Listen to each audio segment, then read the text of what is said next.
For our lesson today, we're going to talk about a subject that over the past 200 years, maybe a little bit more than that, has become a given in religion in what we would call Protestantism, especially in the United States of America.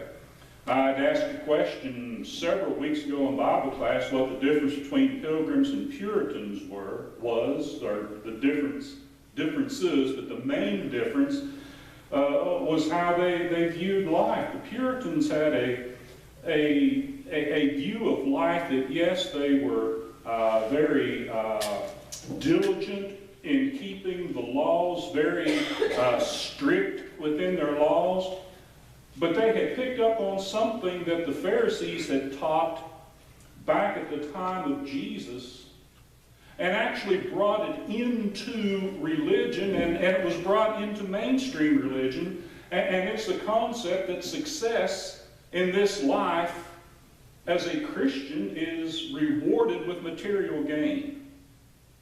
The Pharisees taught that, saying that, well, if you have a lot of money and you have a lot of wealth and you walk around in fine clothes and you have a fine house, well, that means that God is pleased with you and that God is blessing you and that you're right with God. And of course we know and understand that Jesus taught that's not the way you look at success. That's not how success is determined by God. So in particularly the 1800s, you see that change to what the Protestant work ethic, which I believe is a good work ethic. You know, that's something that we ought to do. We ought to be doing something, you know, to help make the world better, if nothing else, but to provide for our families, to provide and help with friends and neighbors when they have a need. The blessings of God are given to us to help others. Not that we would actually make ourselves poor. Paul talks about that in 2 Corinthians chapter 8. Not that we become poor and everybody else become rich because of our efforts, but that there be a sharing. Now, that doesn't mean we go to communism, that we forsake capitalism, but we have to understand God's definition for success. Success in this life. And what happens if we get to Judgment Day and we're standing before God and all of a sudden we find out that our definition of success wasn't God's definition of success? What we have done is created a life of failure for ourselves, an eternal failure, because we haven't been on the same page as what God has been on. So we need to understand what God would say about success. We need to understand what Jesus said about success. Typically, we'd go to Matthew chapter 16, verse 26. We're not going to go there, though. We're going to go to Luke chapter 6 and verse 26 as we start off this lesson this morning. Jesus said, "Woe unto you when all men shall speak well of you, for in the same manner did their fathers to the false prophets." A lot of people in this world today think that if somebody's boasting about them, you know, boasting about their business success, boasting about their educational success, boasting about their political successes, boasting about their bank accounts. You know, a lot of the people who try to get you involved in enterprises that they're involved in, what they'll point to and say, look how this fellow over here got rich doing what I told you to do. Look how successful he is. But see, that may not correlate with God's definition of success. And speaking well of somebody, you know, look at the world today. Look at the newspapers. Who's typically spoken well of today? And it's people who have worldly successes, but there's a whole world that's out here where people are doing good every day. A few years ago, the news stations, you know, everybody was saying, well, you got to put something good on for the news. Just one story that's good to make people feel good. And even that, see, twists around this concept of success to where, well, if I'm not doing something and getting my name in the newspaper or getting my name on the television or on the internet or something, then I'm not successful. But that's not how God measures success. God measures success in how that we serve and honor Him.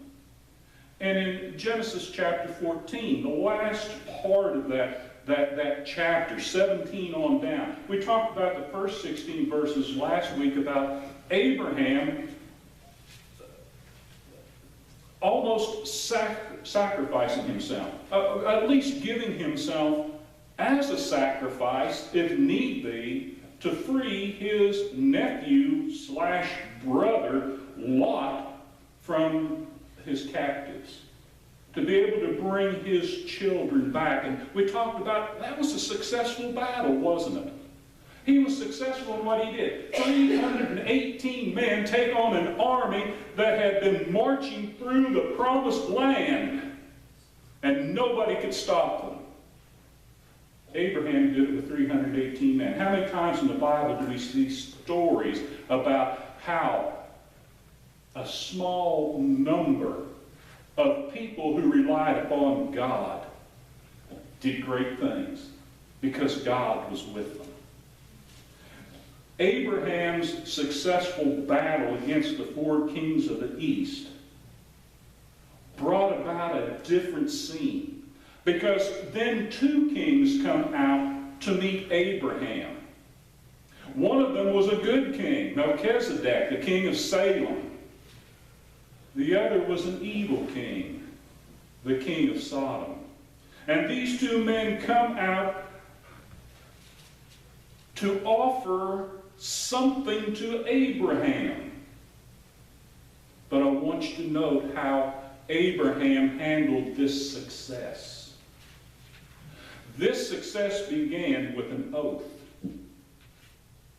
Because when Abraham found out that his nephew/brother Lot had been taken captive by these kings from the east, the kings of the east, they thought this was their land. They had the right to tax people, and if they didn't pay the taxes, they'd come in and destroy them. The cities of the plains and others thought, well, this is our land. But God says, it's my land, and I'm going to give it to the descendants of Abraham.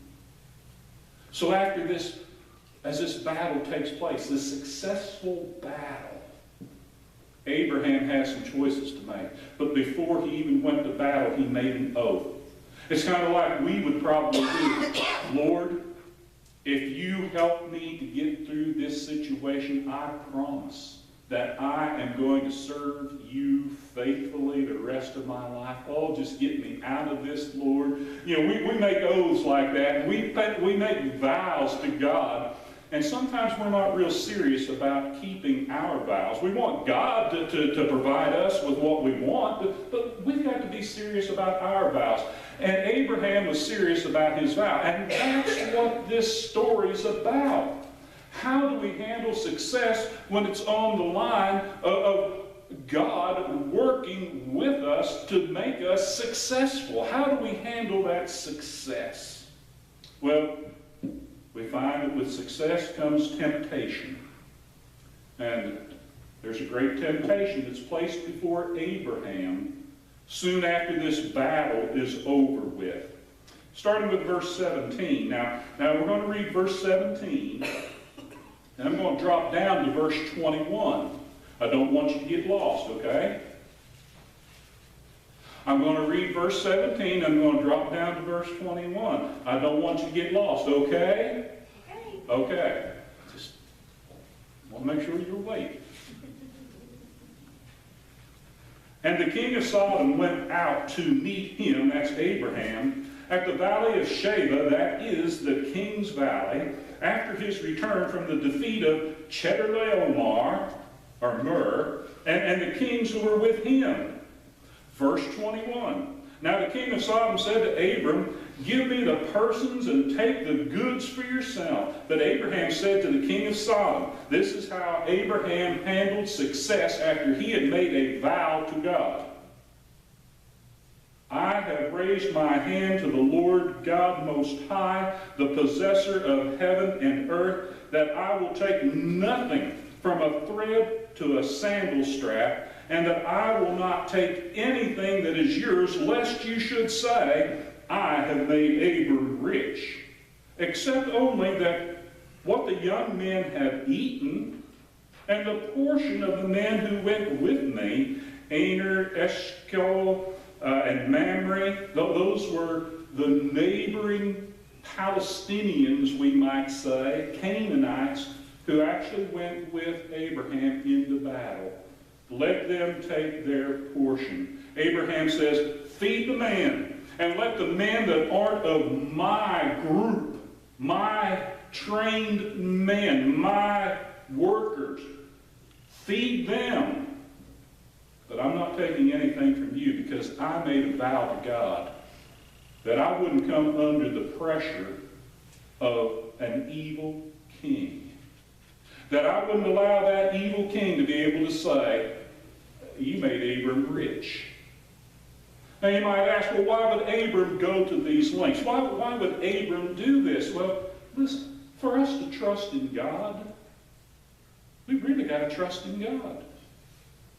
And if we trust that God will make us successful, then we don't need more payment for that.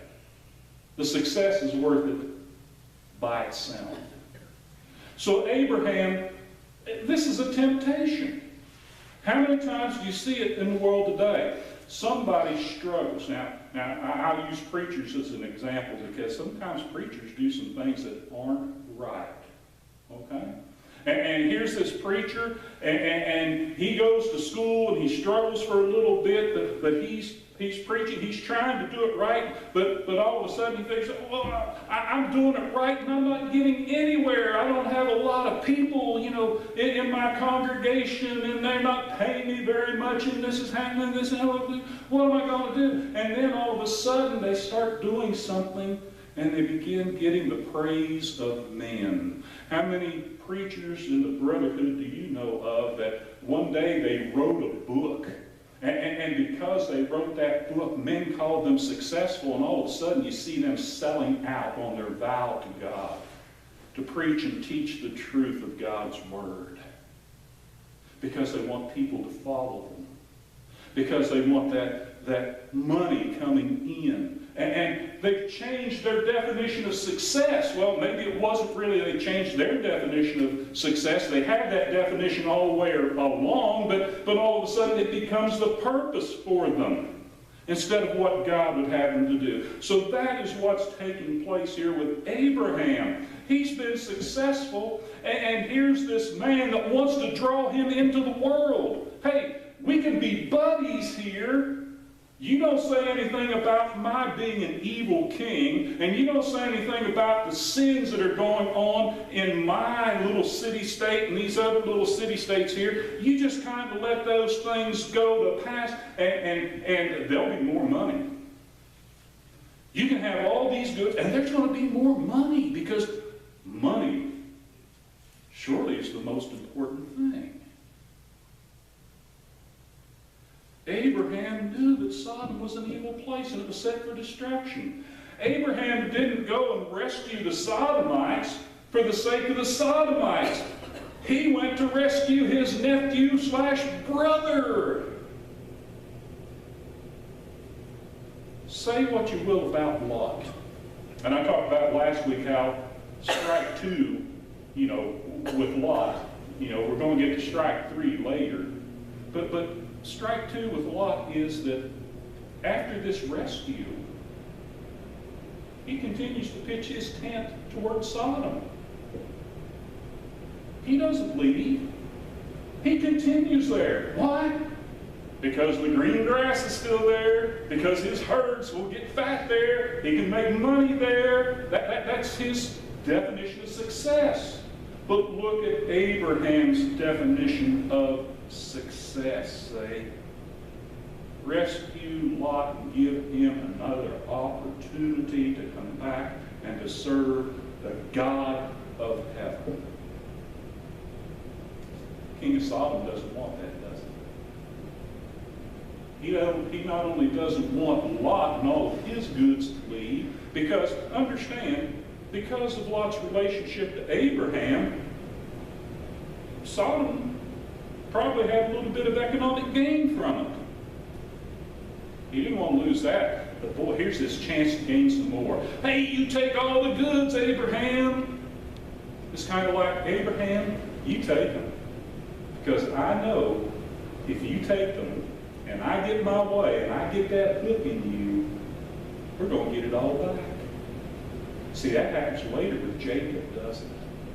Yeah, we'll let Jacob and his family live here, and we'll give them some land, and eventually all that cattle, all the sheep, all the goats, everything will be ours. He's evil. He's evil because he doesn't understand what makes God's man, God's woman successful in the sight of God. Abraham had made this vow to God, not you, God. I'm going to take these men and I'm going to do what I can. I hope, God, please make us successful. Bring Lot back.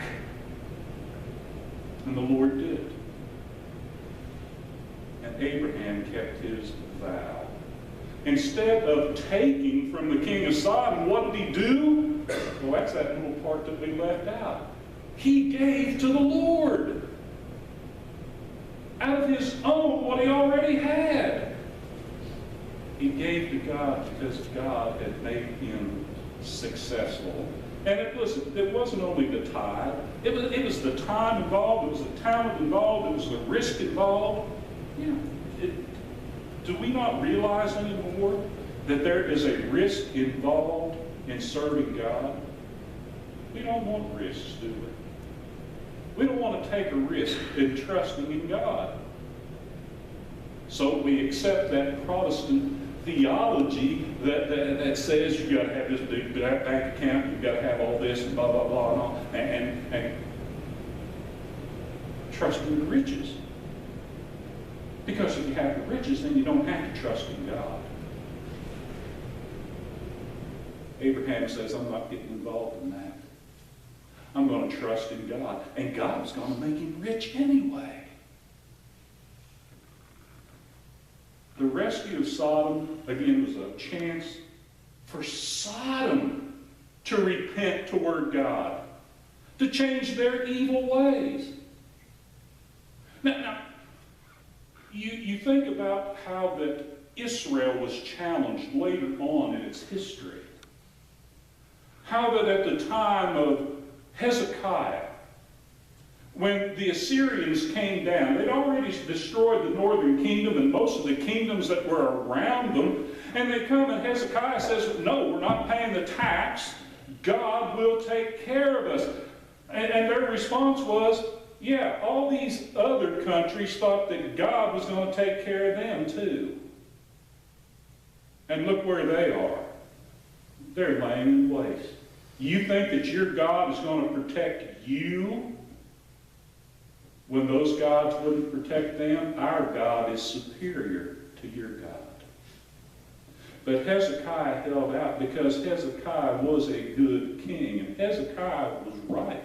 Now, you flash forward from 721 BC, about the time Samaria was destroyed, down to 685, at 686, when Jerusalem and Judea are destroyed. What changed between those two time periods was the attitude of the kings about what success was. And success later on for Judah and Jerusalem was, let's go get the Egyptians to help us. They didn't trust in God.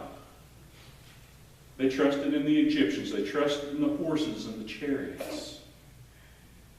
And they were destroyed. Sodom, can't you see what has just gone on? Not only have all these city-states been defeated, you were blown away and taken captive.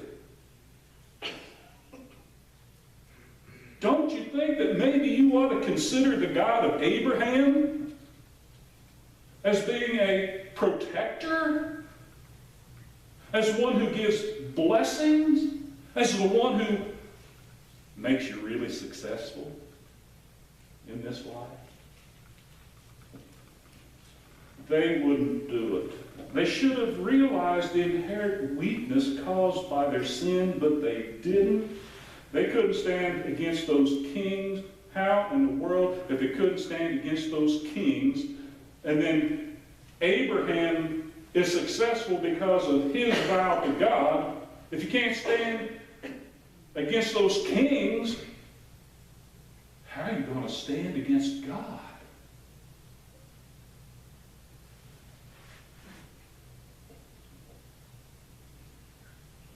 Notice that the king of Sodom's offer came after Melchizedek's blessing on Abraham.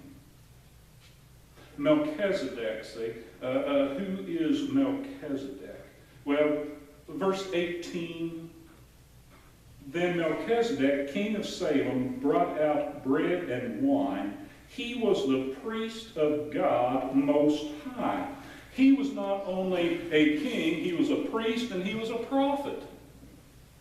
A prophet, priest, and king. So now in the law of Moses, you don't have those things being in one person. They were separated because God was going to bring the priest, the prophet, the king later on. But you didn't have those. So here was a unique man. Melchizedek means God, king of righteousness. King of Salem means king of peace. Peace and righteousness were the things that were emblematic of Melchizedek and his kingdom. Put that in contrast to the king of Sodom. What was his kingdom about? It was about sin. It was about material things. It was about pleasures. It was about doing what they wanted to do, having no restraints upon them. You see the wide divergence of thought there and understanding of reality. Verse 19, and he, that's Melchizedek, blessed him, that's Abraham, and said, blessed be Abram of God Most High. God Most High is the possessor of heaven and earth, and blessed be God Most High, who has delivered your enemies into your hand. Melchizedek tells him, I came all the way from Jerusalem because I heard what was going on. God told me what was going on, and God brought me down here, and I'm telling you, God gave you the victory. It wasn't your victory, Abraham. God gave you victory. And Abraham gave Melchizedek, the priest of God Most High, a tithe of all.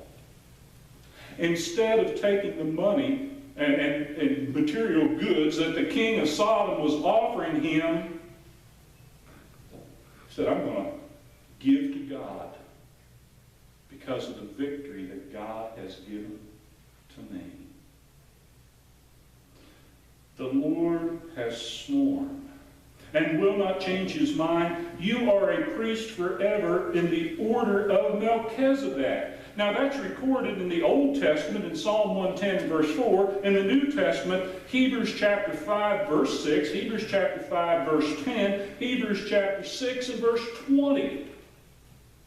Sounds kind of important, doesn't it? It's in the Old Testament, it's in the New Testament, it's 3 times in the New Testament. In fact, if you go to that 5th chapter of the book of Hebrews, what the writer says, he talks about Melchizedek, and he tells them, if you don't know about Melchizedek, you're not fit to teach in the Lord's church. If you don't know and understand about Melchizedek, you can't understand about Jesus. You can't understand about his being high priest. You can't understand about him being prophet, priest, and king. If you don't understand this about Melchizedek, you're at a loss.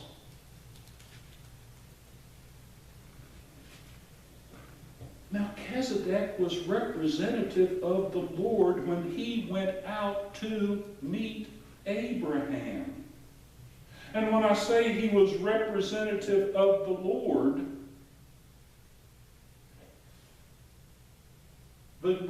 sent him to make certain things understood, not only to Abraham, but to the king of Sodom.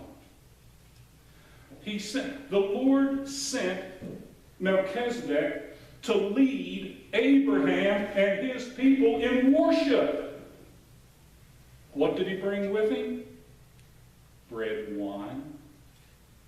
Where do we learn about bread and wine? Well, bread and the fruit of the vine. Melchizedek. 2,000 years before the Lord's Supper was instituted, brings bread and fruit of the vine to worship God because of the success that God had given. And he came to lead Abraham. Yes, Abraham was a man of God. Melchizedek was greater. He came to bless Abraham. And he did. Blessed is Abraham of Most High God, because he's given Abraham success. Why did Abraham have success? Because he made a vow, he made a commitment, put an oath to it, and said, if God gives me success, here's what's going to happen. And then, you believe it? He actually carried it out. He carried it out. He did what he said. I'm not going to be enriched by those evil people. I'll trust in God. And he paid tithes. Now, Melchizedek received tithes from Abraham as priest of the Most High God. Abraham paid tithes. And the Hebrew writer makes a big deal about this. Because the law of Moses wasn't the governing authority about the priesthood of the New Testament, whether it comes the high priest or the regular priests of the New Testament. So here's where we're getting to when we're talking about this success. We kind of leave it. We've got to understand what God says to us about being successful in this life. God's terms of success. And the Apostle Peter writes that as Christians, we are a royal priesthood. Now, 1 Peter chapter 2, verse 5, you also as living stones are being built up a spiritual house, a holy priesthood, to offer up spiritual sacrifices acceptable to God. Why are they acceptable to God? Because this is what God said he wants. Okay? Through Jesus Christ. Listen, if Melchizedek was a high priest of God, and he comes out and he worships with Abraham, and then in the New Testament we find out that Jesus is high priest of his religion, if you want to call it New Testament Christianity, that's fine. He's the high priest of it, and he's the one who leads us in worship, but what we have to understand that we are also priests in the same way that Melchizedek was a priest. Under our high priest, Jesus Christ. So because we are a holy priesthood, listen, we are to lead one another in worship. We're to lead one another in worship. Sometimes that's something as simple as saying, oh, I hope to see you Sunday morning. I hope to see you when it's the next time for us to gather together to worship. Spiritual sacrifices. We are to bless and pray for one another. How many times do we see that in the Scriptures? Pray for one another. Confess your faults to one another and pray for one another. How can we do that? Because we're supposed to be a holy priesthood unto God, offering up spiritual sacrifices. Now, instead of taking tithes from one another, what we're supposed to do is to give. To give as we've been prospered, to help those who are less fortunate. Folks, it's not good enough to say, well, they don't have our definition of success. If they had our definition of success, they'd be out here and they'd be rich and have big houses and they'd be taking care of themselves.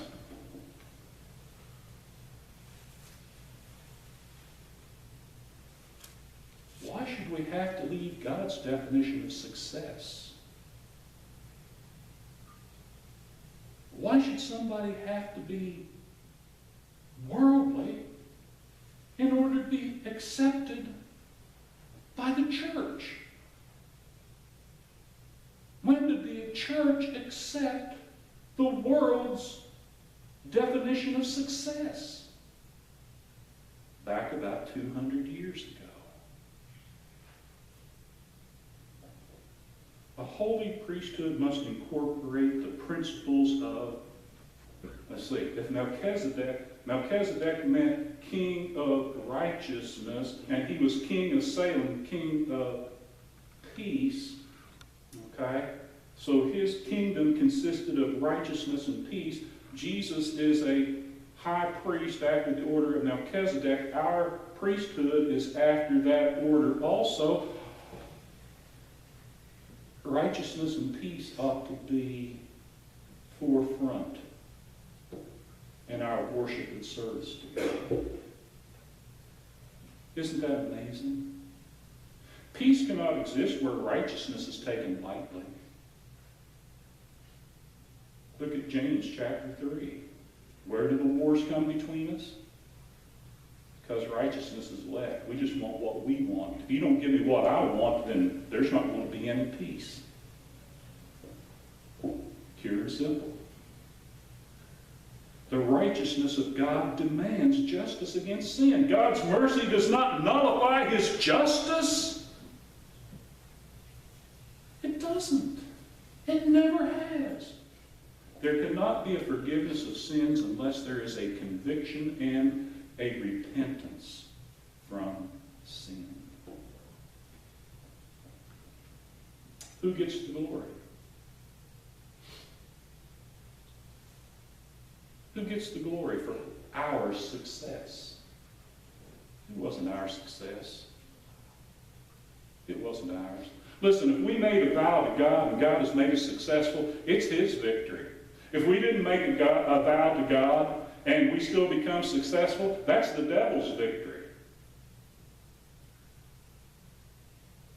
Doesn't matter. We're not successful. We're not successful in the way that the world counts success. God's people could never be successful in that way. But it all starts with attitude. How do we handle success? Once we have success, do we count it as something that comes from men? Do we seek glory from men for our success?